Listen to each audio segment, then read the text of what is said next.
Expectativas cierre año 2020, elecciones en Estados Unidos y su impacto en la economía mundial.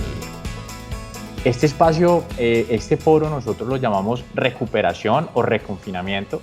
Recuperación porque veníamos de un contexto donde veíamos que ya lo peor del impacto de la emergencia había sucedido.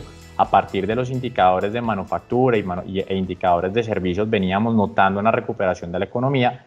Sin embargo, la segunda ola que está llegando, sobre todo en Europa y en Estados Unidos, digamos que nos deja un poco de esta incertidumbre si vamos en camino precisamente a la recuperación o entramos nuevamente en un reconfinamiento que sería bastante crítico para nuestras economías. Con esto les damos un panorama mundial rápidamente, digamos que frente a los actores más importantes para nosotros y los de mayor impacto en el desempeño en Colombia. Tenemos por acá a una China que actualmente en su tercer trimestre presentó ya un crecimiento positivo, tuvo un crecimiento favorable del 4.90, lo que nos deja para este año una expectativa del 1.90 de crecimiento en un escenario de recesión para todo, casi el 90% de los países a nivel mundial. Esta es la economía más grande donde vemos que se va a presentar una recuperación y en cierta medida pues es algo importante que se pueda dar así porque China pues básicamente la manufactura del mundo, es uno de los principales tanto productores de esta economía y de la economía americana y por supuesto es uno de los principales clientes también de ellos y principales clientes de nosotros en Sudamérica como proveedores de commodities para la economía china, que incluso es la economía número uno demandando commodities como tal. Por eso la relevancia que tiene, al menos ver que este país viene haciendo bien las cosas, viene recuperándose bien y tenemos una expectativa favorable de crecimiento. Lo podemos incluso ver desde la demanda de hidrocarburos, que ya se recuperó, se había caído un 30% de impacto empezando la pandemia, ya esta se está recuperando, entonces ahí tenemos un buen síntoma. Pasamos de aquí a Europa, donde vemos un 11.80 de caída. Esta semana vamos a conocer los datos del tercer trimestre del Producto Interno Bruto de Europa y de Estados Unidos, datos que esperamos salgan muy positivos. Sin embargo, hay que ya estar pendientes hacia el último trimestre del año, estos casos de confinamiento, cómo se van a desarrollar y efectivamente si la recuperación va a tener una forma de W con un rebote hacia abajo nuevamente, más que una forma de V como la que veníamos evidenciando actualmente. Y por supuesto con un manejo de desempleo que también se puede incrementar este desempleo versus el año anterior y versus abril de este año, vía precisamente el impacto en el sector terciario por los nuevos confinamientos y una lenta recuperación económica que la estamos viendo también a partir de la inflación medida en los indicadores de consumo, una economía donde el 70% está explicada por el consumo. Aquí en Estados Unidos también tenemos una expectativa del 5.80, una contracción fuerte, con un tercer trimestre positivo, pero también pasando por una etapa de confinamiento importante y de brotes de segunda ola muy fuertes. Esto nos podría mandar nuevamente, y sobre todo, igual que le pasa a la zona económica europea en el sector servicios con un impacto importante, volvería a impactarnos a nivel del empleo que, aunque se recupera del 7.90 desde el 14.70 que tuvimos en el mes de abril, es posible el desempleo aumente un poco con los nuevos casos de la segunda ola como lo estamos viendo. Y por aquí nos vamos a Sudamérica, una caída importante en el tema de los commodities. Esto ha generado una salida de capitales. Ese fue el primer impacto, una salida de capitales. Eso nos generó un movimiento de divisas importantes, capitales que ya estamos volviendo a ver debido a que la respuesta de los bancos centrales frente a la emergencia ha sido una inyección de liquidez supremamente fuerte y ya esta inyección de liquidez y una vez se calma la volatilidad ha venido a buscar nuevamente economías emergentes. Entonces ahí vamos a ver un flujo de capitales importante por este tema. Y en cuanto a Colombia, pues estamos esperando una contracción del 6.20 en el Banco de Occidente, con una tasa de desempleo del 18%, que va a ser uno de los retos importantes que vamos a tener en el próximo año, desde el 16.80 actual y el 19.80 que fue lo más crítico de la emergencia, y desde el 9.50 que fueron los datos en el 2019 antes de la emergencia. Por otro lado, una tasa de interés cerca del rango meta que está entre el 2 y el 4%, el rango meta del Banco de la República, estaríamos ubicándonos en la parte de abajo, lo que le ha permitido al Banco de la República realizar política monetaria.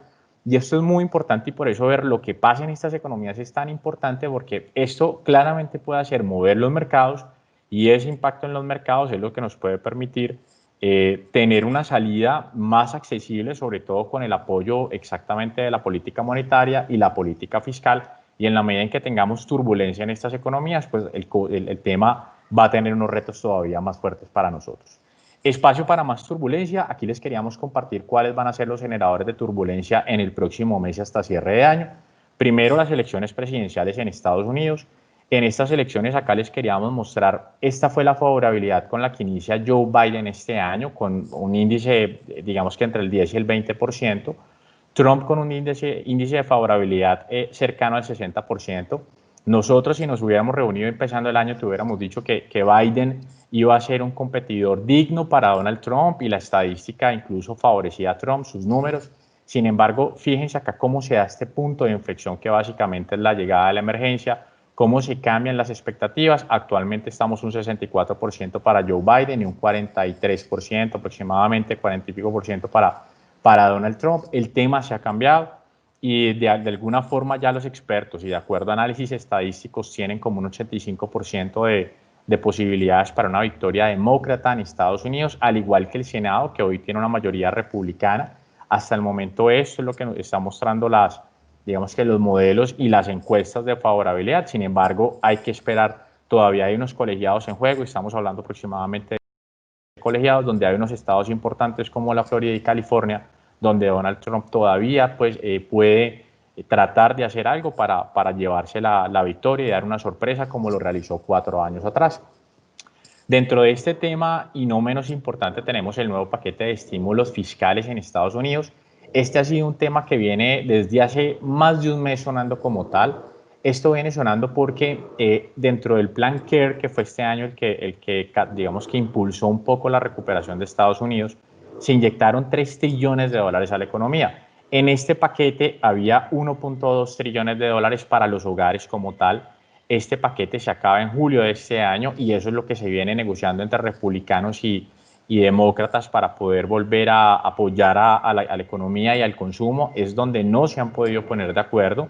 Los demócratas en este momento desde 3 trillones se bajan a 2.2 trillones. Los republicanos se han ido subiendo gradualmente, actualmente están casi en 1.8 trillones. Este es un tema importante porque este tema, digamos que es lo que también le ha dado favorabilidad a Biden frente a los mercados. Los mercados anteriormente no veían con buena cara a Biden, sobre todo porque él iba a realizar los recortes de impuestos y de alguna forma ir hacia atrás frente a lo que manejó Trump en tema de carga impositiva. Sin embargo, la propuesta de estímulo fiscal, que es mucho más ambiciosa que la republicana, donde puede estimular el consumo y la reactivación económica, son de los temas que hoy tienen al mercado valorando positivamente el tema. Por otro lado, la segunda ola de contagios, como lo veníamos comentando, la segunda ola de contagios es uno de los temas más fuertes. Acá tenemos frente al PMI de servicios, que es un indicador líder, un indicador muy bueno para poder seguir a la economía, que tiene facturación, órdenes de compra, contrataciones y demás. Acá podemos ver para la zona euro cómo para septiembre este dato inicia a caer y el dato que conocimos en octubre también se confirmó mucho más abajo de la línea, ese límite de expansión y contracción que está acá en 50 puntos, lo que marca que ya la zona económica europea está comenzando a sentir todo este tema de confinamientos en el sector servicios, sobre todo como lo vemos acá, y esto, pues como decíamos ahorita, es lo que puede impactar más el desempeño de las economías como tal. Brexit, un Brexit también que después de 47 años y 3 años del anuncio de salida de Inglaterra por parte de la zona económica europea, este año ya le dan final al tema. Se están negociando los acuerdos de los términos de salida, tenían plazo hasta el 15 de octubre, no lo lograron. Dentro de los temas donde no se han podido poner de acuerdo, precisamente es las áreas de pesca y el marco de igualdad y gobernanza. Esto también tiene un impacto en el tema político con el Internal Market Bill, que es una ley que trata de cubrir una barrera física entre las dos Irlandas. Y por supuesto, como dato de interés, hay un comercio de 1 trillón de euros entre ambas economías, donde el análisis nos muestra que aproximadamente 300 billones de euros son los que pueden terminar perjudicados, con Alemania como el país más afectado del tema en la industria automotriz, que es un factor que no nos favorece para nada en la zona económica europea, sobre todo porque Alemania es el más del 30% del PIB de la zona. Y ya digamos que acá por último terminamos con las tensiones comerciales. Este año en el termómetro de la relación arrancamos muy bien con un acuerdo fase 1 donde digamos que nos tuvo 2 semanas con muy buena expectativa. Sin embargo, diferentes temas políticos, sociopolíticos, incluso temas tecnológicos como el rifirrafe de TikTok nos tienen hoy el tema en rojo básicamente, hasta operaciones militares como pruebas en las aguas del sur de China. Entonces, es un tema que ha estado un poco, se ha desviado la atención en los últimos 2 meses. Creímos que iba a ser uno de los puntos más álgidos de la campaña, sobre todo Trump tratando de utilizar este tema con China. Se ha pagado por el momento, pero va a ser también seguramente un generador de volatilidad, y hay que tener en cuenta que el tema tecnológico fue el detonante básicamente de la guerra comercial, con un tema, digamos que diplomático y comercial en la mitad. Sin embargo, el tema tecnológico, Estados Unidos tratando de debilitar a China y a su más fuerte competidor en la quinta generación de telefonía, es lo que detona este tema. Entonces tenemos que estar pendientes de, más allá de TikTok, de Oracle y Microsoft por una parte de TikTok, es estar pendiente que entre los dos hay una apuesta, hay una carrera en el marco de la tecnología. Por aquí ya también para complementar las proyecciones económicas del Fondo Monetario Internacional, aparte de las nuestras, acá lo que podemos ver es que en el mundo ellos están viendo un 4.4 de contracción para el próximo año, que esto es algo muy positivo, ya un rebote al 5.2, con una visión positiva o recuperación de 0.8 frente a la revisión de junio y una caída para el próximo año de 0.2. Por aquí voy a pasar por Estados Unidos, 4.3 versus 3.1 el próximo año. La eurozona una caída de 8.3 contra un 5.2. De acá me voy a las economías emergentes, 3.3 de caída de contracción este año versus un rebote del 6 para el próximo año. Por aquí puede que ellos estén viendo un rebote en el precio de los commodities que podría ser. Hoy lo vemos un poco complejo porque ahí el petróleo tiene una participación del 25% en la canasta de commodities, y el petróleo vía demanda ha venido teniendo, digamos que una contracción importante compensada con los esfuerzos de los miembros del OPEC. Por el lado de Colombia, una caída del 8.20, ellos están siendo más negativos que nosotros, con un crecimiento del 4%, nosotros estamos viendo el 3% para el otro año. Y por acá la gráfica nuevamente del impacto en PMI y servicios que veíamos hace un momento. De aquí pasamos rápidamente a Colombia, viendo que los últimos 4 meses nos muestran que lo peor de la emergencia ya ha pasado. Sin embargo, los datos líderes de ventas al por menor y producción industrial para los meses de septiembre salieron por debajo de lo esperado y por debajo del mes de agosto como tal. Ventas al por menor cayendo desde el 12 negativo al 17.10, sobre todo reflejando la importancia que tiene el comercio para nosotros. En junio y en julio tuvimos los 2 días sin IVA, diferente, digamos, que a excepción de agosto, y eso es lo que nos impacta y nos genera una caída. Y por el lado de producción industrial, 10.30 versus el 7.50 del mes de agosto, sobre todo explicado por caídas en Bogotá, Medellín y Cartagena, Bogotá y Medellín representando casi un 45% del PIB nacional. Y por el lado de confianza del consumidor, sí viendo un rebote desde lo peor de la emergencia, una caída del 42% hasta 21.6 en septiembre, y esperamos con la nueva dinámica que estamos viendo en septiembre que todos estos indicadores, sobre todo ventas al por menor, consumo y confianza del consumidor, tengan un rebote importante, que nos muestren un reflejo de un comportamiento diferente y otro ánimo para la economía. En términos de PIB, por acá les traemos la historia, el 6.20 que vemos para el próximo año, y una tasa de desempleo que también vemos por acá el impacto fuerte de la emergencia, un 18% de rebote, sobre todo porque pasamos del 19.8 al 16.8, mejorando 3 puntos porcentuales. Sin embargo, esos 3 puntos porcentuales se dan en la economía informal. Colombia, el 50% del empleo en Colombia es informal, y realmente es la gente que ha tenido que allá precisamente para lograr su sustento del día a día. Entonces, este dato puede que tenga un rebote. Y por otro lado, también la base de personas que están en búsqueda de trabajo pasaron a ser inactivas una vez se da el proceso de confinamiento, ya gradualmente pasan a ser activas, y como les decíamos, esto es uno de los retos grandes que tiene Colombia. En términos de inflación, vemos una inflación terminando sobre el 1.90, por acá vemos el rango meta del Banco de la República. Hay que tener cuidado porque aunque vemos estabilidad para, bueno, el otro año vemos un rebote que puede estar llegando a niveles del 3%, lo que nos dejaría espacio para que el Banco de la República se mantenga a nivel de tasas de interés al 1.75. Este nivel esperamos se mantenga por lo menos hasta la recta final del próximo año. Es un nivel donde podemos encontrar muy buenas alternativas aprovechando el apalancamiento en mínimos históricos en la historia colombiana. Lo recomendamos, por supuesto, en tasa fija, evitando que nos pase esto, que esto fue en el 2015 un capítulo de devaluación, más porque aunque no lo vemos para el otro año, ya vamos a terminar con dólar. De todas formas, estamos ante un evento que no se da cada 100 años, que nos puede dejar ante una susceptibilidad de dólar nuevamente arriba y que es mejor evitar estos capítulos donde el Banco de la República se ve obligado a subir tasas de interés con más rapidez. Por aquí en términos de dólar, quería mostrarles, este es el canal que tenemos para cierre de este año y es un nivel de 3.940 arriba, abajo un piso de 3.700. Por aquí en estas dos medias móviles comenzábamos a ver una zona digamos que de congestión, pero la incertidumbre que vemos hoy precisamente, hoy arrancamos los mercados con la noticia de mayor impacto por parte de la segunda ola, incertidumbre fiscal. Esto nuevamente nos genera la ruptura de este techo que se estaba formando de 3.792. Esperamos que esto esté, para mañana esté nuevamente buscando niveles de 3.850 y sería importante monitorear este nivel porque darse la ruptura vamos a ir a buscar este nivel. Esto lo estamos esperando sobre todo en el mes de noviembre, no creemos que sea todavía la excepción. Y aquí esto los voy a pasar rápidamente, simplemente son los activos que tenemos que monitorear acompañando al dólar. Contra la moneda latinoamericana es el petróleo importantísimo, por supuesto, versus el euro. Niveles para monitorear 1.20 arriba, a esa ruptura del 1.20 arriba, ya nos podríamos venir a buscar y a testear este nivel de 3.700 y esto podría generar la ruptura del 3.700.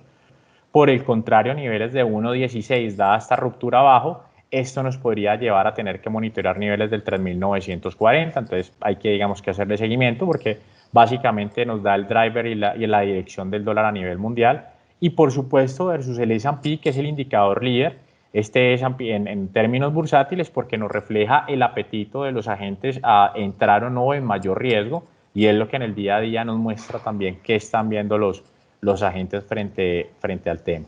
De aquí podemos ver el dólar un poco más a largo plazo, ya más a largo plazo estamos viendo un cambio de tendencia hacia cierre de año, conociendo presidente en Estados Unidos, teniendo muy seguramente una noticia favorable sobre la vacuna, esperamos que sea por el lado de Pfizer o por el lado de Moderna, aunque la comercialización no se daría sino hasta el primer semestre del otro año si nos va bien. De todas formas, esto creo que le inyectaría un optimismo al mundo que muy seguramente generaría que toda esa liquidez que se inyectaba en la economía, que es cerca a los 20 trillones de dólares, que es el PIB de Estados Unidos prácticamente, toda esa liquidez tenga que salir a buscar mejores rentabilidades y esa liquidez muy seguramente pues, va a entrar a nuestras economías y esto pues, va a generar un movimiento a la baja del dólar. Ese flujo sumado a la calma precisamente en los mercados, vía temas de control de la pandemia, vía temas que ya tenemos una vacuna, también porque ya no vamos a tener la inestabilidad en el tema y en la arena política, muy seguramente conociendo el estímulo fiscal en Estados Unidos y muy seguramente conociendo cuál va a ser el futuro del Brexit. Todo esto nos tiene que dejar en un escenario de tranquilidad para estar pendientes el tema de las tensiones comerciales entre China y Estados Unidos, que eso sí no se va, digamos que a resolver tan fácil. Claramente si queda Joe Biden, el tema digamos que esa tensión pues va a ser muchísimo menor. Ya para terminar, contarte riesgos fiscales para el próximo año y para el cierre de año, la contracción económica del 6.2, la baja o la caída de los precios del petróleo, menores ingresos vía recaudo. Actualmente estamos en 110 billones, se espera que terminemos el año en 135 sobre 150 billones de expectativa de recaudo. Esto pues aquí nos deja en un recaudo por debajo de lo que estábamos esperando. En términos de gasto, aumento de la deuda como porcentaje del PIB en el ojo de las calificadoras, gasto por la emergencia económica y, por supuesto, este tema de desempleo nos va a llevar a un tema histórico. Ya en Colombia hay 1 millón de personas en estado de pobreza. En el mundo, 100 millones de personas están viviendo con menos de $2 como tal. Esto va a traer procesos sociales que tenemos que tener en cuenta, tener en cuenta procesos sociales que pueden ser, o sea, que hay que administrarlos de buena manera, que hay que, digamos, que tener presente que van a estar ahí, que van a ser aprovechados por, de alguna forma, intereses políticos para dividir y confundir y aprovecharse un poco de, digamos, que la gente aturdida con la situación que está pasando y es uno de los grandes retos que tenemos para el próximo año. Aquí ya te dejamos un pronóstico, un resumen de pronósticos.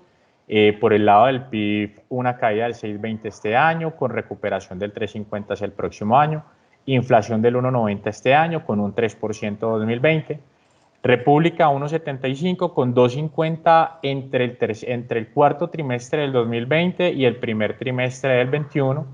Dólar con un nivel entre 3.650 3.750 para cierre de este año. En términos fiscales tan importantes que son los ingresos de la nación, un 8.2 con el gobierno, aunque esto se puede ampliar a un 8.5 por el tema de la emergencia económica. 2021 disminuyendo al 6, el gobierno espera al 5. Para este 5 el gobierno va a tener que hacer una reforma tributaria para lograr 2 puntos del PIB, que son 20 billones, y vender activos de la nación por 1.5 billones para lograr meternos acá y volver a recuperar la senda de cinturón fiscal que se cayó este año. En términos de déficit de cuenta corriente, 3.7 para este año, no por las razones correctas, porque este déficit debería disminuir por el aumento en las exportaciones, no es por eso, sino porque se cae la dinámica de demanda como tal de dólares por parte de nuestro sector real, y de renta factorial, que es la repatriación de dividendos por parte de las multinacionales, nos genera menor dinámica de dólares. En términos de petróleo, estamos viendo un petróleo terminando entre 40 a 35 dólares el barril por las razones expuestas anteriormente. Y acá terminamos nuestra presentación económica.